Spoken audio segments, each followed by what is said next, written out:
Իսկ տենց եղել է, որ քեզ առաջարկեն մտնել քիմիայի բիզնեսի մեջ։ Սկզբում ինչ-որ որոշ հաճախորդներ էին գրում, որ իբր գտել են ինչ-որ տենց քիմիայով պակետ, բան, որ չգիտեն ինչ անեն, տենց փորձում են իբր ոնց որ առաջարկում են ես կարող հա վաճառեմ ոնց որ շոփում էլի։ Դե բնականաբար մերժում էին միշտ։ Հետո սկսեց ինչ-որ ավելի մեծ առաջարկները, որոնց ես տենց միշտ պատասխանել եմ նույն բանով էլի։ Քիմիան մահացու է, ու էլ իմ մոտ քիմիայից մի խոսացեք։ Իսկ ինչի ես այդպես կարծում։ Նայ, սեփական փորձից եմ ասում։ Արի տունացել եմ մի երկու անգամ օգտագործել ու տեսել եմ դրա վատ հետևանքները, հասկանում ես։ Ինչ ես օգտագործել որ։ Փորձել եմ էքստազի, LSD,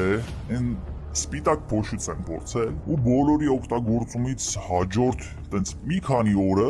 եղել եմ շատ վատ։ Օրգանիզմս տենց ամբողջապես քայքայված էր։ Մենակ քնել էի ուզում։ Ոնց որ ամբողջ օրգանիզմիս ռեսուրսները սպառված էին։ Պարզա,